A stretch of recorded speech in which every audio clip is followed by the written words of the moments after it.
नमस्कार मित्रों, हर महीने के हिसाब से पुष्य नक्षत्र आ रहा है और ज़्यादातर लोगों को इसका इंतजार रहता है कि हम क्या करें क्या ना करें।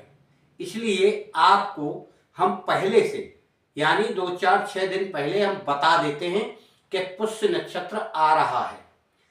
कभी रविवार को पड़ता है, कभी गुरुवार को, कभी मंगलवार को, कभी बुधवार को। तो उसके हिसाब से हमें साधना तय करना होती है। सबसे उत्तम और श्रेष्ठ पुष्य नक्षत्र होता है जो हमें सिद्धि प्रदान करने के लिए काफी होता है। अब आपको भी इस जनवरी में सिद्धि प्रदान करने के लिए जो भी हम बता रहे हैं आप उसे कर सकते हैं, उसका लाभ प्राप्त कर सकते हैं।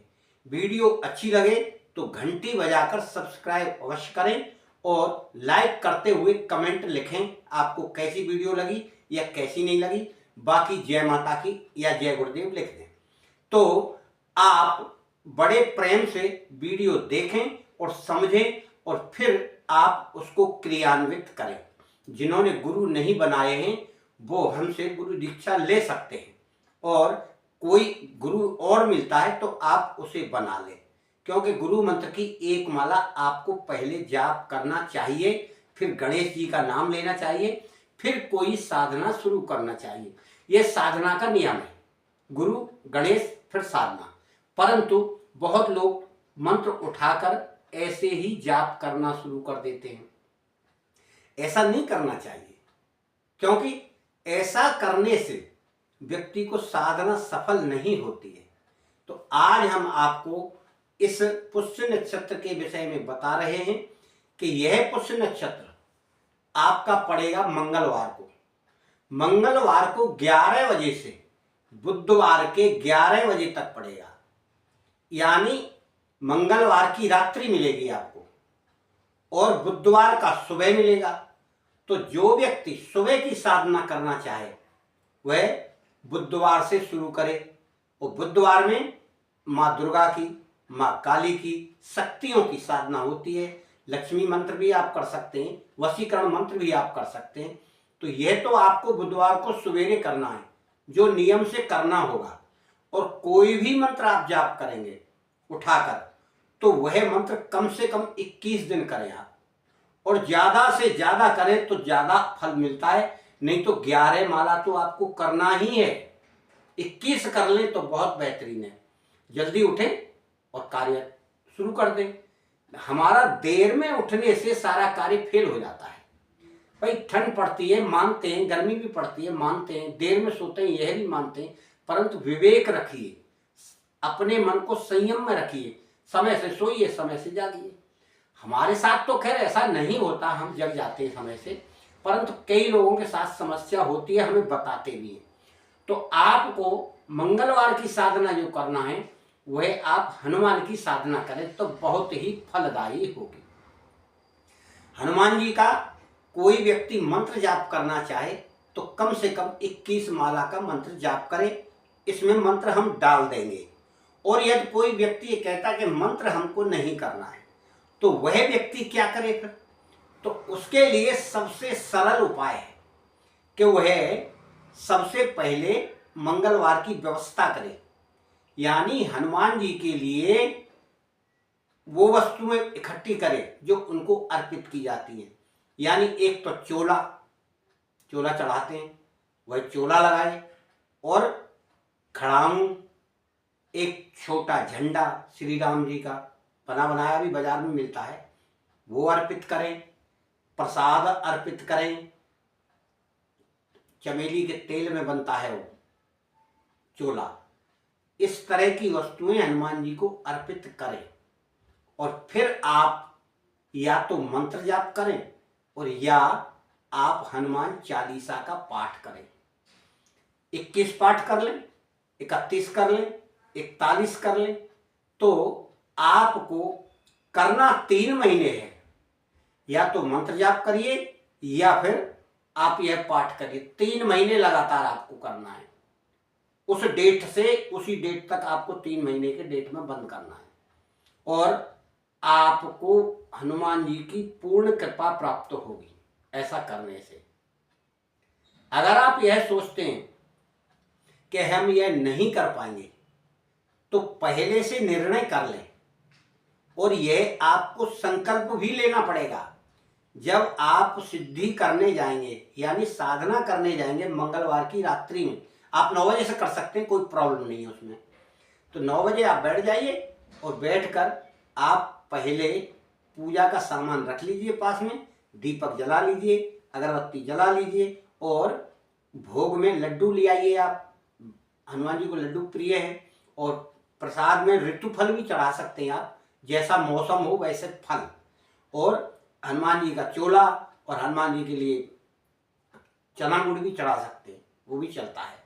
और यानी ज़्यादा से ज़्यादा वस्तुएं आप चढ़ाएं, झंडा चढ़ा दें, छोटे खड़ामू आते हैं वो चढ़ा दें, बड़े प्रेम से अर्पित करें कि सच में हनुमान जी को मैं चढ़ा रहा हूँ। अब इसके लिए आपको एक फ्रेम में मड़ी हुई फोटो ले आइए, ज़्यादा बड़ी ना मिले तो छोटी ले आइए, काम चलेगा। चौकी पे विराजमान कर लीजिए, लाल कपड़ा नीचे बिछा लीजिए, अपने नीचे भी लाल आसन, पूरब साइड में मुख कर लीजिए, जय श्री राम बोलकर हनुमान जी का या तो मंत्र चालू करिए या फिर आप हनुमान चालीसा चालू करिए। हनुमान चालीसा अधिकांश लोगों को याद रहती है, तो आप 21 कर लीजिए। और इसके लिए आप पास में या तो छोटी कोई माला रख लीजिए या कोई तुलसी के दाने रख लीजिए, गिनती करके 21 माला करना है तो 21 रख लीजिए, या कोई चना मटर ऐसी चीज रख लीजिए गिनती के लिए। तब आपको यह शुभ फलदायी होगा। और ज्यादातर कोशिश करें कि बुरे व्यसनों से बचें, क्योंकि हनुमान जी की साधना कठिन होती है। ब्रह्मचर्य से तो आपको रहना ही है, फिर दूसरी स्त्रियों के प्रति, दूसरी औरतों के प्रति गलत भावना नहीं आना चाहिए। इस प्रकार की भाव नहीं रखें आप कि किसी के प्रति गलत सोचें, किसी के प्रति गलत भावना करने का विचार करें, ये कुछ नहीं करना है। आपको दिन भर मस्त रहना हनुमान जी के ध्यान में। हनुमान चालीसा के 21 पाठ या यह मंत्र पढ़ें। ओम हनुमान पहलवान, वर्ष 12 का जवान, हाथ में लड्डू मुख में पान, आओ आओ बाबा हनुमान। शब्द सांचा पिंड कांचा, फुरो मंत्र ईश्वरो वाचा। इसका कम से कम 21 बार मंत्र जाप करें। और अगर चाहें तो दिन में गुनगुनाते रहें अपनी हनुमान चालीसा या अपना मंत्र, उससे कोई प्रभाव नहीं पड़ेगा, गलत अच्छा पड़ेगा। और आप रेस्ट करना चाहें तो दिन में थोड़ा रेस्ट कर लें, फिर शाम को साधना आपको नियमित करना है, तब आपको जाकर वह आपको हनुमान जी की कृपा प्राप्त होगी। हो सकता है आपको किसी रूप में दर्शन भी हो जाए, आपको आभास भी हो जाए कि यहाँ कोई आया है। यह कोई जरूरी नहीं है कि हनुमान जी साक्षात आए।